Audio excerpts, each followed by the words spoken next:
Hello, welcome to the Me First podcast with Jules Green. Thank you for joining us. Today, I have a special guest. It's my special cousin, Felton Tracy Anderson, all the way down from Chicago. Thank you for joining me, Tracy. Thank you. How's life been in Carolina since you got here? It's been pretty good. It's been definitely relaxing. I've been having a good time. I don't want to go home, but I got to go back. Well, I'm happy to have you here, and this is a really special thing because we don't have a lot of men in our family, but, I'm so glad that I have a cousin around the same age that I can talk to. And today's episode is about male vulnerability, talking about some of our experiences and making sure that people can learn from some of the things that we've experienced, right? Thank you for coming down to South Carolina. How does it feel down here compared to Chicago right now? It feels good. It Okay. definitely feels good. Summertime? Summertime, yes. How many degrees was it when you left home? It was like 50-something degrees. And today the high was like 70-something degrees here, maybe? Yeah. It definitely feels good. Yeah. So you're no stranger to South Carolina. One of the cool things about you that I never got to experience was being a child being placed on a plane by myself. How was that experience for you growing up and your parents putting you on planes to different locales? That was very interesting. At an early age, I was flying by myself, and first it was scary. Then it got to a point where it was nothing. I love being on a plane, and Even now? even now, Wow. even Okay. now, yeah. All right. We don't share that family difference. I hate being on planes. Okay. Yeah. And we're both tall. We're skyscrapers, so we have to have decent seating, Yeah. So what's your experience with South Carolina? Do you feel like South Carolina's a part of your blood and your experience, or do you feel like a Illinois guy through and through? South Carolina, my experience is I basically was only in Columbia, South Carolina with my grandparents and stuff like that. Besides going to the store, that was pretty much it. Yeah. I didn't get the experience. I mean, since I've been here for the last few days, I'm with you. It's been nice. I mean, Cool. I haven't had to worry about driving, and just seeing all the different things in Greensville has been amazing. You called it Greensville. You call my lovely city Greenville, Greensville. Green. Now, my last name is Green, so I do feel like I own it. So it could be Greensville if I own it, but it's just Greenville. Greenville. Okay, without the okay. And don't say Green Bull. Like, I hate, Greensville. Yeah. Okay. yeah, people butcher it. Like, people say Louisville. Some people say Greenville. Yeah. It's just Greenville. But I'm happy to have you down here. So one of the cool things about having a cousin that's a male is you have similar experiences to me with our family. And today I wanted to talk a lot about vulnerability in families. I know that you've had some experiences where it's been difficult for you to feel vulnerable with our family. I've certainly had those experiences, feeling vulnerable, being able to feel vulnerable in front of our family. And so I wanted to kind of dig in with you about where you think that comes from. Why is it so difficult for the men in our family to be vulnerable with one another as well as their partners? I don't know. I mean, it's.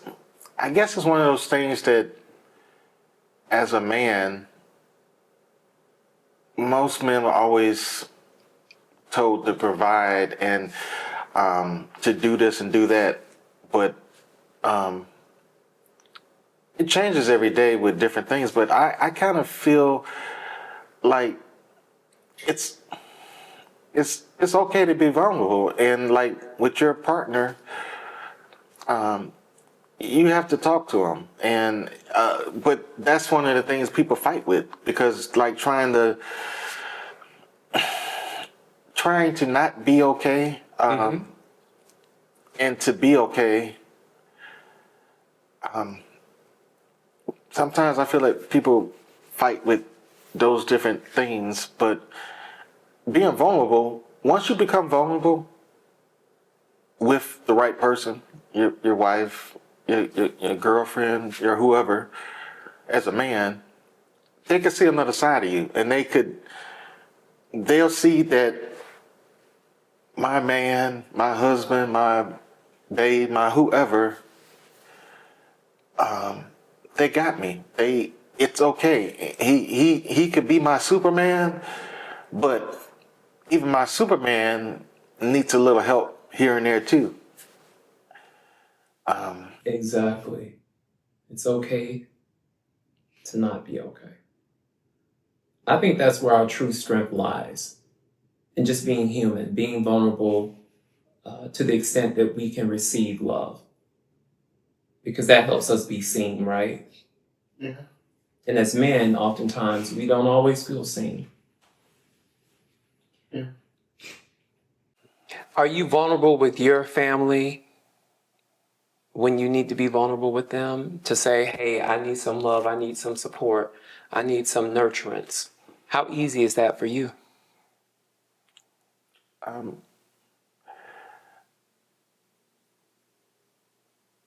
I guess at some point in my life, I was, but I wasn't.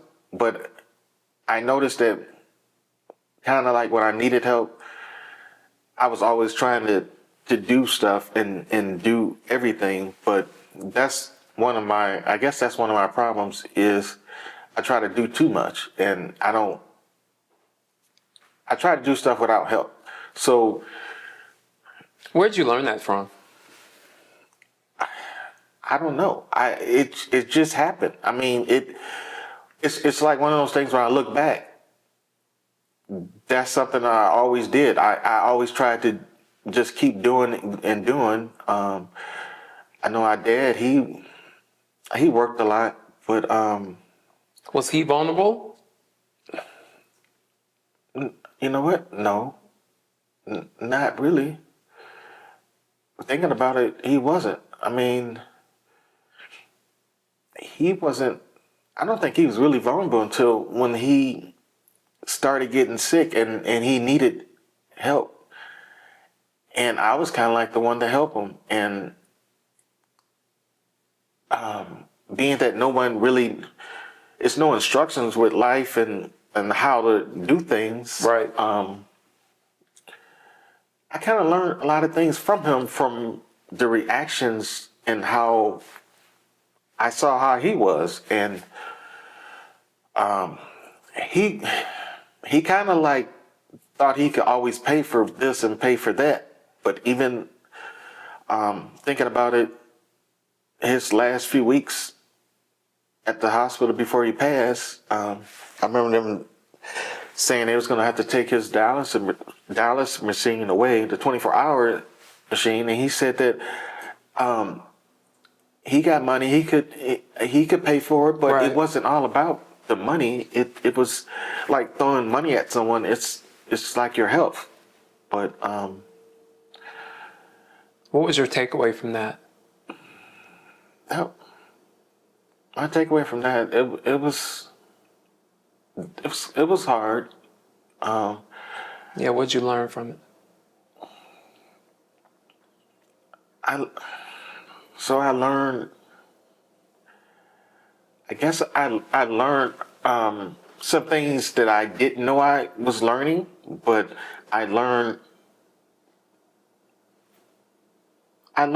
to, I guess, to try to help my dad and take care of him because I was always at work, 8 hours, 12 hours, 14 hours. And at that point in my life, no matter what I was doing, I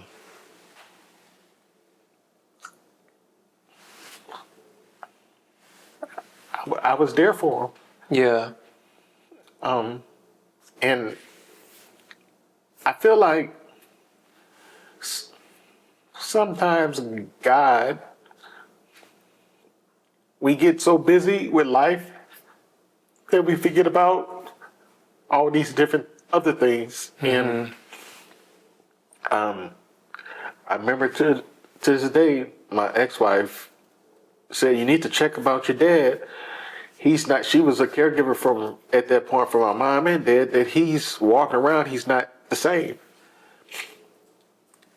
I would say, yeah, okay, I will, and I check, but it wasn't until my job at the chemical company for 14 and a half years let me go. I was devastated because I was always providing for my family, but shortly after that, I knew I was going to be okay, and I also felt that God removed me from that to help take care of my dad, and all this stuff that was happening from him being hospitalized 3 different times, one for 17 days, 28 days, and then the 2 weeks. I was, um, I was, I was, things was gonna be okay, and if God didn't remove me from that job where I was putting all my all into it, I wouldn't be able to do that. But He made it. He made it happen, and if I could rewind time back, I would let it happen again because me doing that, it made me be who I am today. I may not be perfect, but I'm me. And I know we always learning things all the time, Yeah. no matter what. And the stuff that happened with my dad, it just kept going. It made me understand things and help me along the way. And every little part of the piece of the puzzle that happened is what makes all the things happen. I want to talk a little bit about vulnerability. And I know that you just lost your mom in May. Deepest condolences. How are you dealing with that? I'm basically dealing with it the best I can. It's no instructions really on how to do it because Yeah. between my mom and my dad both passing now, it was different because with my dad, I got it on the last 3 months before he died, 4 months. My mom, it's been since 17 and 18 when she came back. And finding out that she had cancer, taking her to oncology appointments every once a week to then every other week to then once a month. So I seen how she changed basically.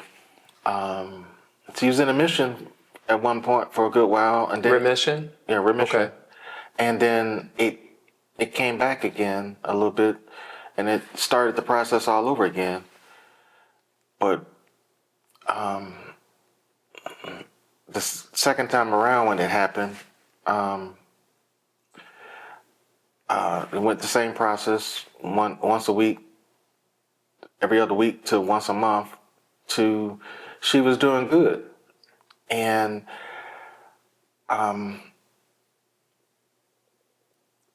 saw another side of my mom because it seemed like I was not just her son. It was like I was the dad and she was the daughter. And she would say like parts of when I first started taking care of her that if it was an appointment or so, she would say, "Is this okay? Is this appointment okay?" And she would check to see what my schedule was.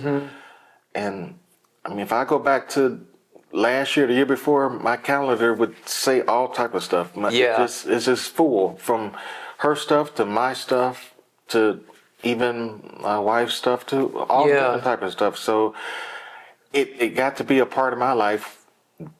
Her life was my life, and I Right. just made sure that she was always okay, no matter what what was done to me in the past or whatever. I knew that I had to take care of my mama no matter what.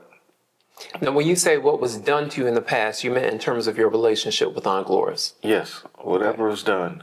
no matter whatever she said or whatever she did, that all went out the window. And I just always tried to do the best I could.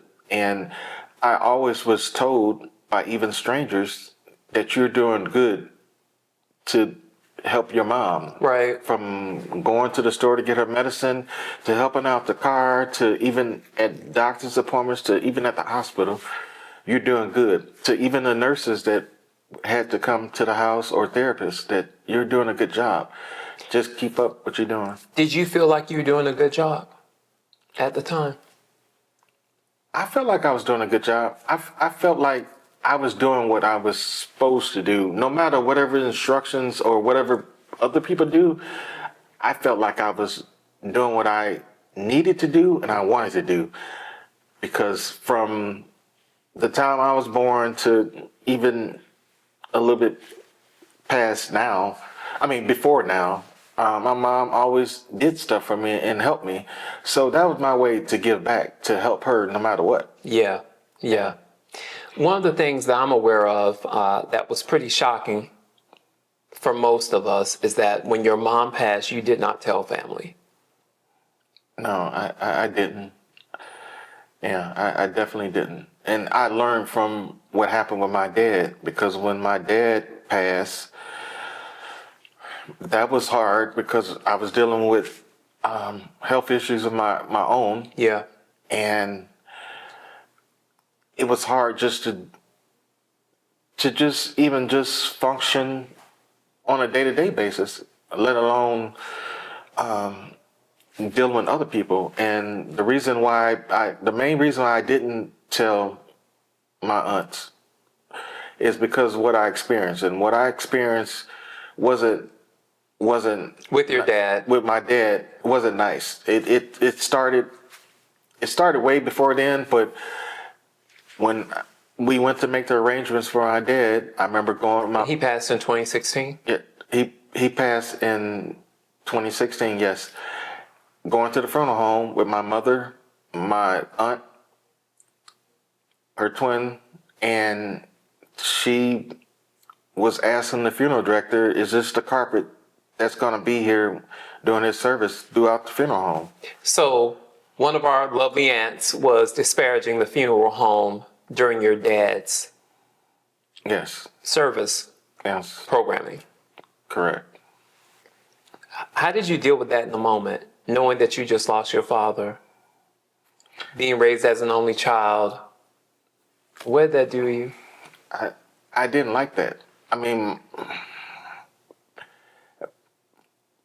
Even back when it was hard to deal with, because even back when I was a little child, I seen things happening with my aunts, and it was almost like they was better than us, and I didn't realize that you experienced that, because that's what we experienced in South Carolina, right? You being raised in Illinois, me and my brother being raised here in Carolina, we had the same experience where it felt like a hierarchy, right? And there wasn't a lot of trust established, so being vulnerable with them was not really an option. Yeah. So it's shocking to me that you experienced that. Yeah, I did. Even to this day, I feel like they thought they was better than us, and Based off of wealth? it could based off of wealth and just because, but we're the ones. We're the one. I don't know. It's just it. I don't know how people are, no matter if it's family or what, but some people think they're better than us. And I did what I felt like I should do, because with not telling them, because what I experienced, and how they, even with my dad's funeral, changed the arrangements and changed all the stuff. I didn't want to go through that again. They changed the casket. They changed the casket.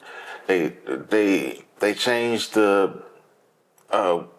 tombstone. What was going to happen? What was going to happen and everything. So everything that you and your mother had decided, as far as the tombstone, as far as the casket, they went back and changed everything, including ordering it off Amazon.com.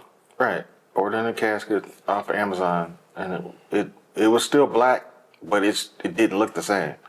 It had scratches on it. Wow.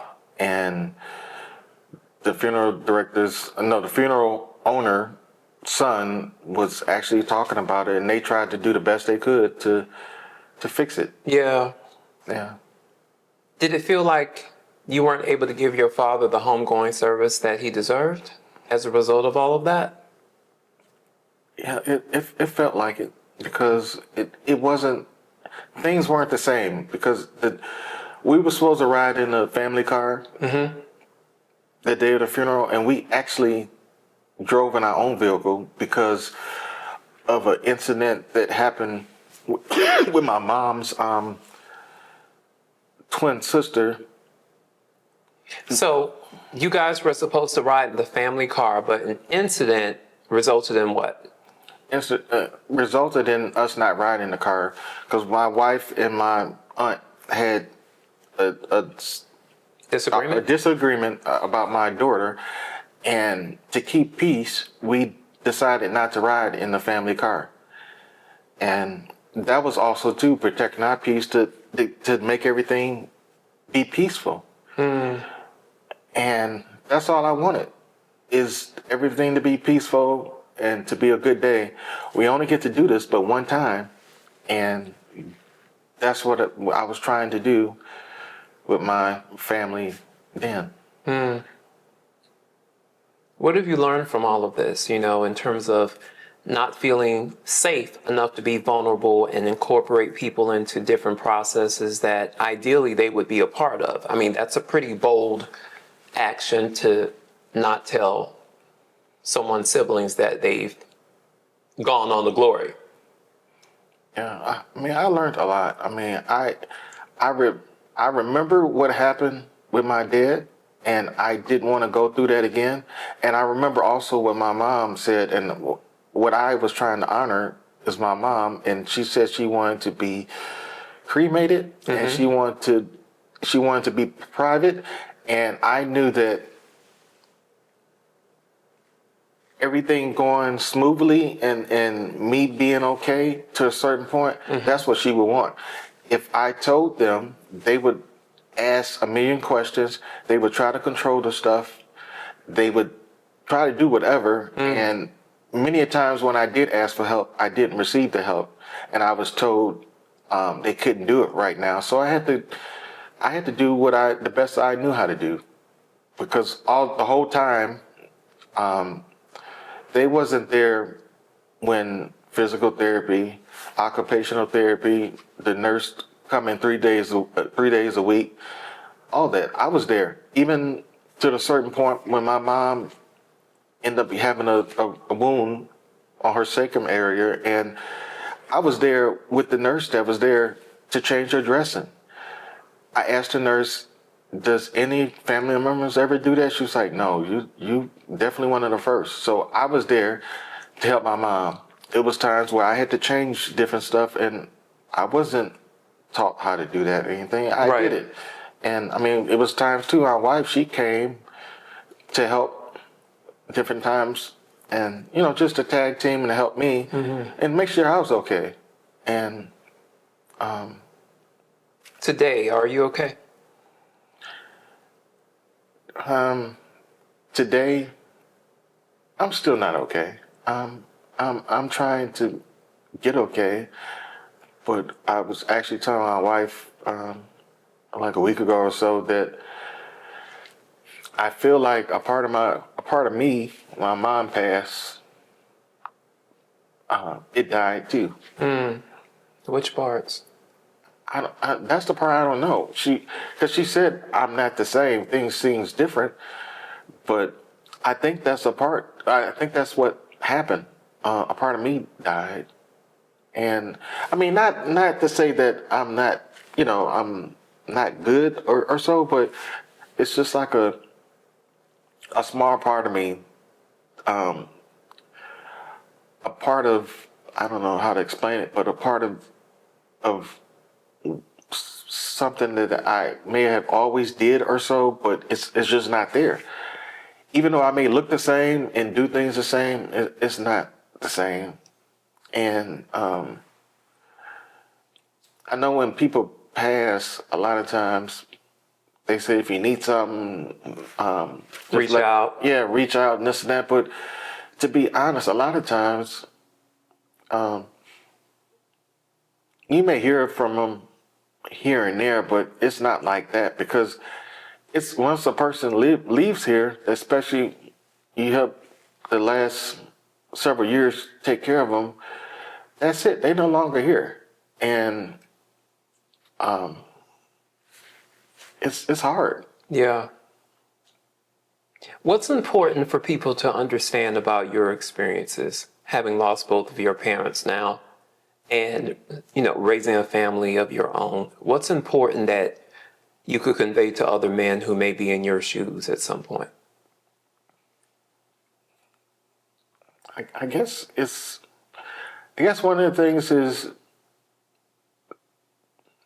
try your best to communicate with the people that's close to you, your wife, your girlfriend, your whoever, and try to say how you're feeling, and that it's okay to not be okay. Sometimes men, we think it's wrong to it's wrong to not feel right. And actually, since my mom passed in September, I started back seeing a therapist just to help myself deal with things, because I'm not okay. Yeah. As a therapist, when we talked about everything that you went through, it was a different reaction than I normally have when people experience loss. Because knowing you and knowing this decision that you made to not disclose to family, I knew that came from a place of hurt and, self-protecting as well, right? Yeah. I think you made the right choice. Knowing the aunts and family that we have and how caustic they can be and how judgmental they can be and how just frankly toxic they can be, I think you made the right decision for yourself and honored your mother in the process. Yeah. So in terms of healing, I know that one of the things that's been important for you is your mental health. How has therapy, medication kind of come into play as you've, gone through this bereavement process? The therapy is helping. It's kind of like the missing piece of the puzzle, because the medication has been the same, but by the therapy getting put back in the equation, it kind of balances out.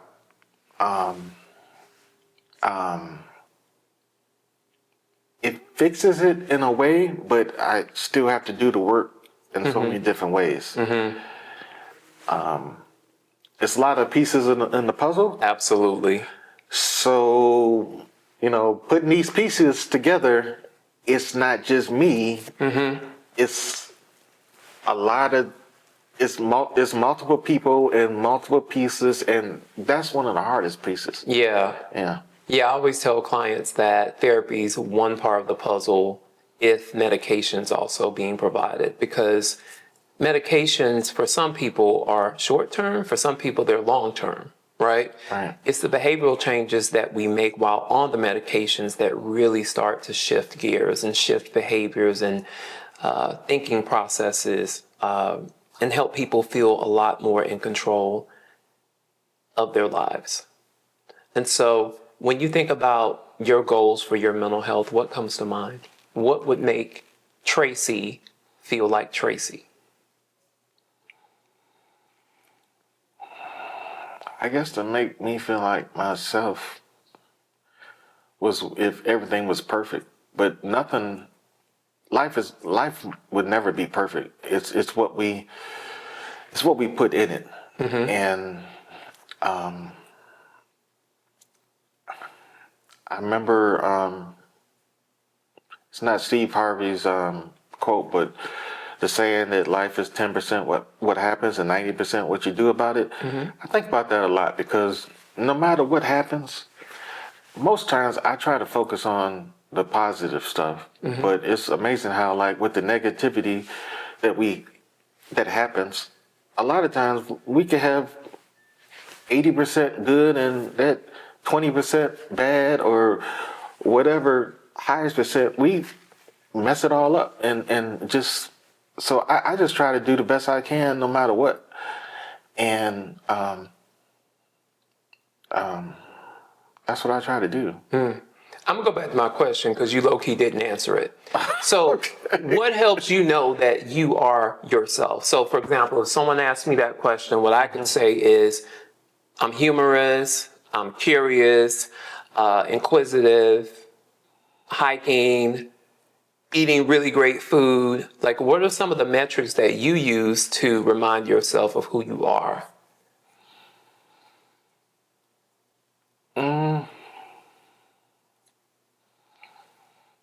I mean, that's You need some metrics, cousin. yeah. Because those are the things that help us maintain stability and help us grow as well, right? Having some routines and having some rituals. You know, we're Black people. We are people of ritual, right? And so I think those things are really helpful. So I want to talk to you about some of mine. So I know we've been talking a lot about your life. And as a clinician, I know a lot of people often have questions for us. I'm an open book. Do you have any questions for me? Personally, professionally? Because here's the thing. As kids, we were not really socialized. I didn't spend any time with my cousin as a kid. Not really, right? No. I was never brought to Chicago. My parents never brought you down here to hang out. So we've had to create a relationship as men. So, but I'm an open book. Any questions for me about my experiences with our family? I guess like how we have similar things, but how was your life? What did you experience? Wow, that's a good question. Some fun facts about my life. Some people know I'm a therapist in private practice. I also do behavioral health consulting, which I really enjoy. But I always tell people it's really interesting because on one hand, I had a parent working in psychiatric nursing, and on the other hand, I had a parent who dealt with addiction. So I'm kind of this mashup of both, right? I grew up with a really great set of maternal grandparents. So I preferred to spend time with them. I felt really welcomed and loved. But on our side of the family, I didn't always feel that way. I felt a lot of connection with our grandfather on my dad's side, but things were contentious with our grandmother. I felt very picked apart. There was this one Thanksgiving where I went to their home and I asked, where's the turkey? And they're Seventh-day Adventists. So as a kid, I was not aware. And I remember just getting bashed as a child about asking about a turkey. So kind of, if you conflate that a bit with the fact that I had this absentee father who dealt with addiction, and then his family that wasn't really involved, lots of promises made, and broken, I really never felt like I had a cohesive family on both sides. I felt like I had my mom's family and then this kind of whole absentee family on my father's side. But, mom would chase him down for child support. There was a lot of broken promises. There were times when my brother and I fell asleep on luggage waiting for him to come from Atlanta and pick us up. Lots of scrutiny from our aunts, some of whom you mentioned, one of whom you mentioned, Yeah. about how we dressed, even my dad sometimes would, clown what I wore to school. And I think I remember him purchasing me one coat. Oh, wow. And I think that the rest of the money he gave mom was like piecemeal. So I, as a kid, was a little rough and tumble. And at one point, I remember having like 2 pairs of pants and 1 pair of shorts in high school. Wow. Now I'm tall as hell, so, that's a pretty kind of big setup. And I remember washing clothes in the bathtub. I remember them not drying by the morning and yet still being expected to go to school. I remember not having lunch money. I have a friend who hates when I say this, but I have a friend, Nicola, she would actually bring me food in high school. Oh, wow. So, we made too much money for free lunch, but not enough for me to actually have lunch every day. So sometimes I'll listen to clients and I'll think, yeah, I went through that too. Or, yeah, I know what that's like. But a lot of people in the family just didn't step up for us. So that was my childhood, joy from one end of the family, but also toxicity there because they're an aggressive bunch, still are. Hate to say it. But yeah, I've had to really figure out life independently. Yeah. Would you have guessed that about my experience? I wouldn't have guessed it. I definitely wouldn't have guessed it. So, any other questions? I guess as a therapist, when you put your therapist hat on, with all the things that I've been going through up until now, what would be a question as a therapist you would say, or advice to say to help me along the way from where I'm at now to get to be where I need to be? That's a great question.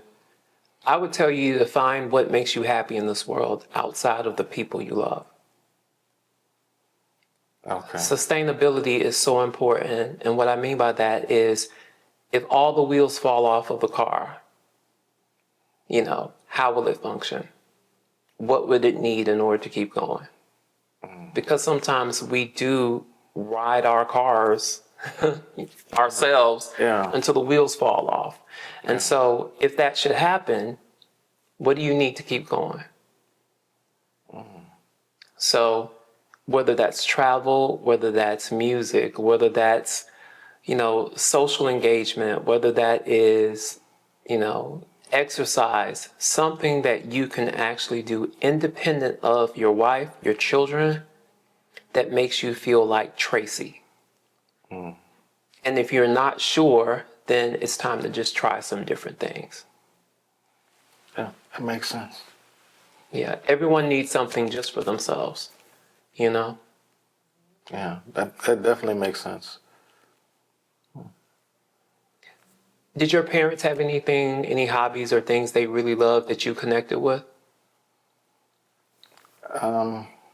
Didn't your dad like cars?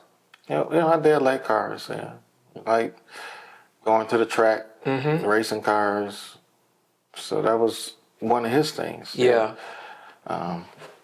I guess I kind of liked it going to the tracks because I would go with him and about cars too. Yeah. Yeah. So I got that kind of like from him. Have you ever taken Trayvon to the track? That's one of the things I haven't did. Yeah. Yeah. Now Trayvon's a little bit different for me, so I would just have to try that out and see. Yeah. Yeah. Because I still like cars. And speaking of cars, I remember, I don't know how many years now, but it was probably like in 12. We had bought a Cutlass 87 from one of the guys at my job. And it was a project. We took it to one of the shops that we've been knowing for 20-something years and had it restored. I mean, Wow. the body looked amazing after it was done. And that was a part of life with my dad, I remember. And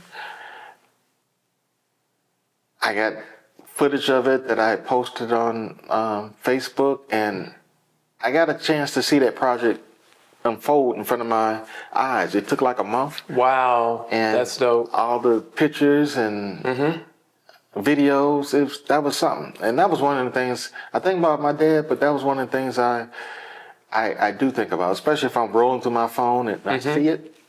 And yeah, so that was a part of him that got attached to me about cars and stuff like that. So that's like me and my dad. My dad obviously was a DJ at some point. But he doesn't know, he never knew how much I loved music. I could be a DJ. I have that much music. Oh, okay. Yeah, and cross genres. And so it's amazing how there are certain parts of us that are, connected to them that sometimes we don't pursue enough.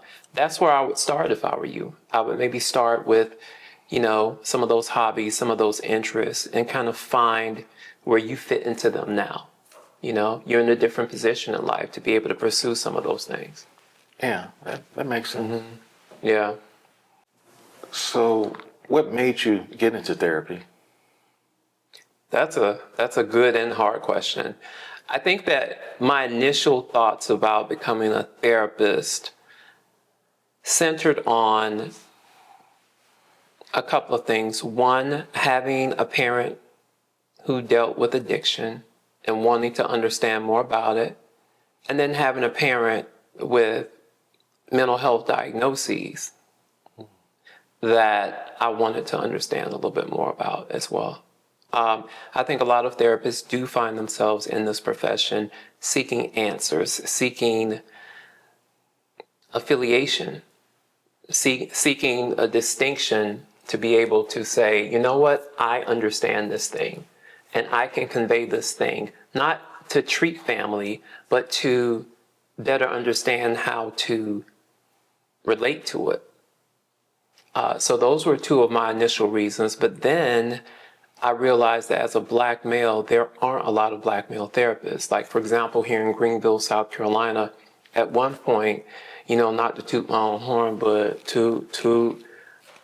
I remember being the go-to Black male therapist here. Even now, where, being in a position where I don't really accept a lot of clients, I still get calls from people who I worked with years ago hoping to get back in.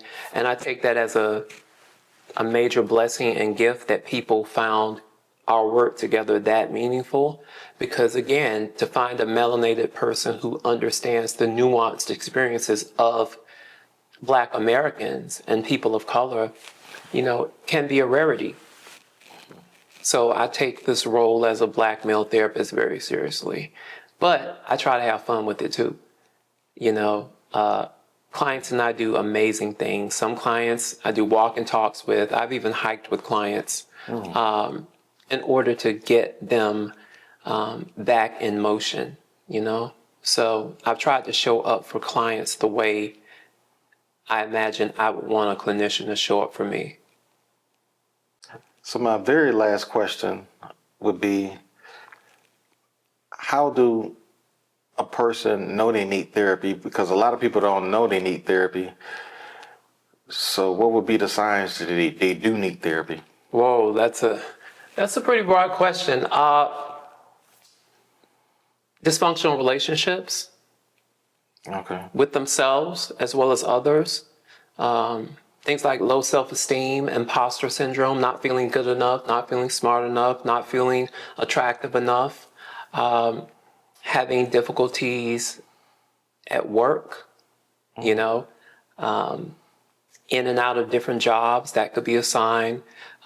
Feeling depressed for an extended period of time, not just the blues, but feeling depressed, meaning not wanting to get out of bed, not wanting to do things that normally made them happy, feeling irritable, feeling a loss of connection to others.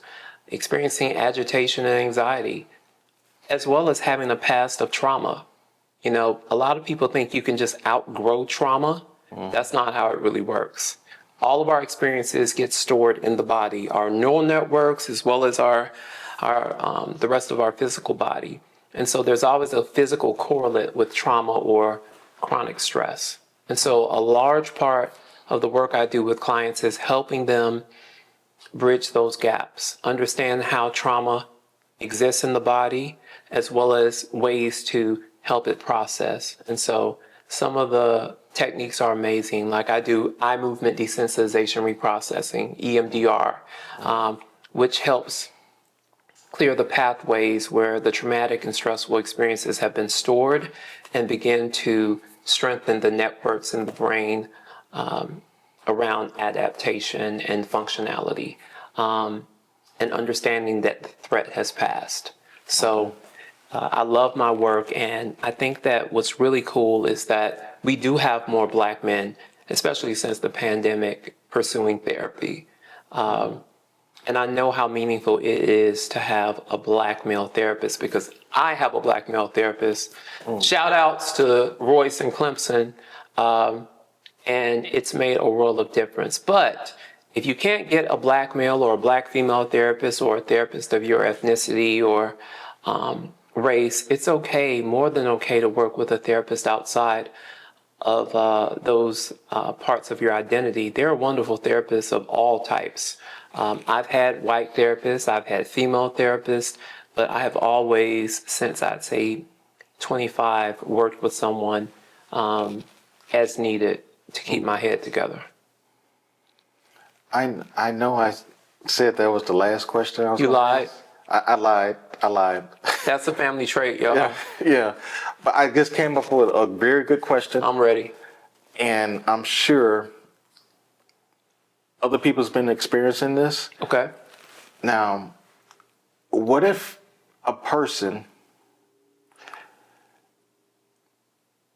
if you know they need therapy and they have signs of different signs, it can be whatever, but they know it to a certain point, you even know, you definitely know they know it. What can you do? I mean, because a person has to commit to want help, no matter what. They can't be, I mean, I know they can be forced by the law, the courts or whatever, but mandated. Yeah, but what to do if there anybody that's out there that's dealing with it where they need therapy, but what can you do on your end, or is there anything you could do, or what? Yeah, there are a lot of things that you can do, but I think you're right when you say a person has to be ready. That really is so true. A person does have to be ready. There are some caveats to that. For example, if a person has children, right, and they present as a danger to themselves or maybe even the kid, or they're not really handling their parental responsibilities, then, being mandated to treatment could be in order. Or if a person has a psychotic disorder, a thought disorder, and doesn't have the ability to maintain their activities of daily living, they could be mandated.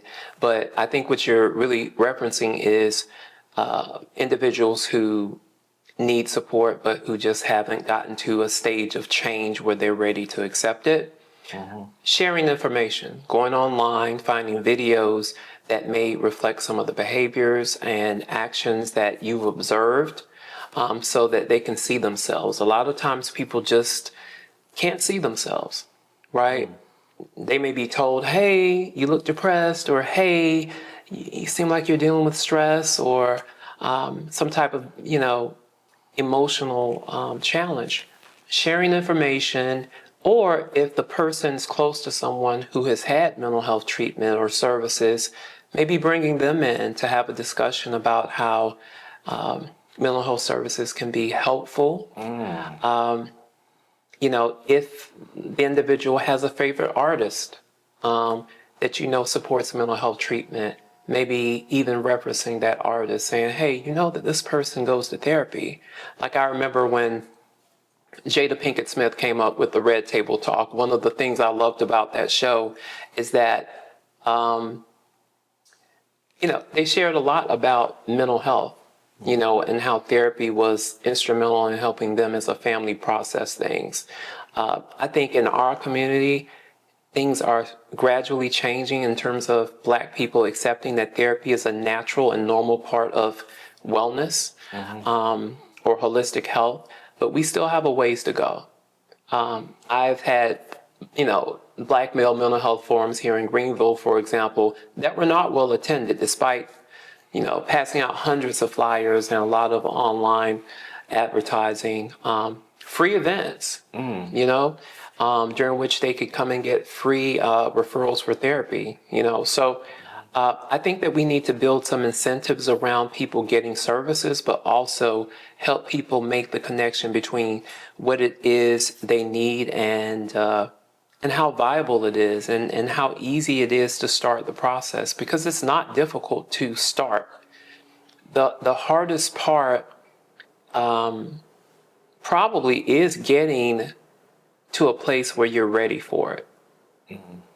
But once people come into service, man, they don't want to stop, because it's a third party who doesn't have any tie to them that gives them an opportunity to, one, share things that they haven't had an opportunity to share or felt comfortable or safe enough to share. And then also provided skills to reduce some of the stress, anxiety, depressive symptoms that they're dealing with. So people tend to get better when they go to therapy. So that's the kind of open secret here. Yeah, the last part, what you said, that's true. Because like I said, in 16, I started seeing a psychiatrist, and it was 3 years, a different one each year, but I learned different coping skills, and I still use those skills today. And depending on what's going on, I would have to change it from time to time, but you learn stuff and you use it. And you just, if you do something today or tomorrow, you may have to change it a little bit. Yes. But it does work, and it helps. And it's also, there's nothing wrong with needing help. Right. When I was telling you about starting all over again, I knew that was something I needed. I mean, it may not fix everything, but that's part of the process. And it's okay to need help. Yes. And I wish more people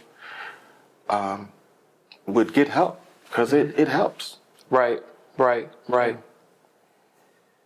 All right, we've talked about some heavy stuff. We've shared a lot of our personal experiences and all that good stuff. Now we want to do something that we didn't have an opportunity to do as kids because our parents didn't really facilitate a relationship between us. We're going to play some games right now. And the first one we're going to play is called Have You Ever? All right, I'm going to go. You ready? Ready. You ready? I'm ready. All right, he said he's ready, so let's go. All right, have you ever peed in a pool? Yes. How many times? Every time. Multiple times. Multiple times. Oh, my cousin's disgusting. Okay. You can ask me, have you ever? So have you ever slapped someone? Man, I don't know. It could have happened. It would have been a long time ago, though. I wanted to slap some people this past week, though. Does that count? Yeah, that counts. Okay. All right. Cool. I mentally bitch slapped a few people this week. Mentally. All right. All right. Have you ever been catfished? You from Chicago. I know you've been catfished. Yeah, I guess so, with my identity, but not like catfish, like someone well, they pose as me, so that's catfish, yeah. Well, you've been, okay, yeah. But like, have you ever dated a woman who sent you pictures or other body parts and it wasn't accurate? No. So I never been catfish. Yeah. Okay. Yeah. You've just been impersonated. Impersonated. Yeah. Okay. All right. Yeah. All right. You got one for me? Yeah. Have you ever cheated on somebody? I have never cheated. I think cheating is disgusting, and I think it's weak. I think cheaters are the weakest people on the planet. Yeah. So no, I wouldn't cheat. Have you ever said I love you and didn't mean it? That looked like a yes. Yeah. Just say yes. I did. Yeah, I did. Who was yeah. it with? Yeah, I did. It was with an ex one time, and it was in the moment. In the moment. In the moment. She And- said it first? No, I said it, but it was only because okay. the way I was feeling. So How are you feeling? I was feeling good. Okay, so you wanted to Sexualized, ensure that you had sex that night, so you agreed to say, I love you? No, I said it during. So You said during. Yeah. I think that might be worse. What do you guys think? Put in the comments below if you think my cousin is a scumball for saying to his ex that he loved her during sex when he just liked her. Yeah. You liked her a lot, right? Just like that, but I mean, Okay. it got to be love at some point. It did become love. It did come. So it was foreshadowing. Yeah. Okay, sweet. That's nice. I think, yeah. Don't hate my cousin in the comments for that. Yeah, he made that. Yeah, I'm a good cousin. He's a good cousin. Yeah. He's a good guy. Yeah. He's probably the nicest guy in our family. Yeah. I think he might be. Yeah. I am. Yeah. Have you ever had a crush on a teacher? I did have a crush on a professor. Okay. Do you have a question B to that? I had a crush, and you know, unfortunately, things did progress. Oh. Yeah. That's kind of like what I was going to ask. I mean, I could see it in your eyes. You wanted to know if it popped off. Yeah, absolutely. Yeah. Absolutely. Yeah. And you answered my question. Let me just say, not my professor. Oh, someone else's professional. Someone else's, many others. Oh, okay. Yeah, absolutely. Adults. In college, you're an adult, you know? Yeah. I wouldn't recommend it. Yeah. All right, last question. Have you ever gotten drunk or busy in a public place? Not drunk, but definitely busy in a public place. Oh, Yeah. where was it? It was in a public bathroom. Oh. But it's been a while, but Oh, God. Yeah. That's kind of seedy, cousin. yeah. Was the bathroom clean? The bathroom was clean. Okay. But definitely wasn't worrying about the bathroom. No, clearly Yeah. not. Yeah. No babies were made during the making of that public situation. No. Okay, all right. So none of my little cousins are from the bathroom. Yeah. That's good. No. That's a round of applause. Yeah. Good job. Great job. Yeah. New edition DVD. New edition. Okay, all right, cool. That was my first record, New Edition. Okay. Mr. Telephone Man. Okay. Okay. All right, so now we're gonna play a brief game of this or that. Y'all ready? You ready? Ready. Okay, all right. All right. Crocs or Gators? Crocs. Why Crocs? You from Chicago. they- Y'all are known for Gators, nice shoes. You chose the Crocs. What's up? It depends on what's going on, but Crocs are comfortable. Are they? Yeah. Production team, do y'all agree? Gators. Gators. Okay. All right. All right. I would prefer Gators too. Okay. Beyonce versus Kelly Rowland. Beyonce. Boo. I like Kelly. Kelly is good, but I think I'll go with Beyonce. Okay. It's two different worlds. I mean, two different worlds. So it's hard. It's two different worlds. It's hard to Differentiate. yeah. Or pick. Yeah. Gotcha. All right. Let's do movies. Harlem Nights or Boomerang. You gotta choose this as well. Harlem Nights. Absolutely not. Yeah. Absolutely not. I would go with Harlem Nights. Boomerang. Harlem Nights. Definitely Harlem Nights. Why Harlem Nights? You got all the classic comedians in there. That's true. yeah. That's all of true. them. That's true. Some of them not here now, but That's true. They But you was know in who there. Boomerang has? who's that? Strong J, Grace Jones. Come on. That's the funniest. Come on, man. Yeah. That's true too. That's true too. Yeah. That's true. When she too. put her leg on that table. Yeah, that's true. Come on. But once again too, that's like just like Beyonce and Kelly Rowland. It's two different movies. It absolutely And- is. All right. So let's do athletes. I know you're from Chicago, and we know that that's like Jordan territory. Michael Jordan, Scottie Pippen. I definitely go with Michael Jordan. Okay. Definitely. All right. He's on the bandwagon, y'all. No, it's not the We bandwagon. love you, Scotty. It's Michael Jordan. It's Michael all the way. Jordan. Okay. Yeah. All right. And maybe one more. You throw it out there. Okay. What's your favorite comedy movie? My favorite comedy movie. Oh my God. My favorite comedy movie. I don't really watch comedies. Horror? I don't watch horror movies. Drama? I watch some dramatic movies. My favorite movie is The Color Purple. The real one. Okay. The original. What's your favorite movie? I really don't have a favorite. I mean, with all the stuff now, with the technology and this and that. You just watch anything. No. He watched those local Chicago movies that they make on the cell phones because he sent some of them to me. They are bootleg, but they are entertaining. I watch more than that. But Well, Tracy, thank you so much for joining me today. I really appreciate you sharing your heart, sharing your wisdom, your experiences. I'm sure that our viewers are going to really appreciate what you conveyed today. Is there anything that you'd like to kind of end things with? I basically just want to thank you for having me here and helping me through my journey, a part of it, you know.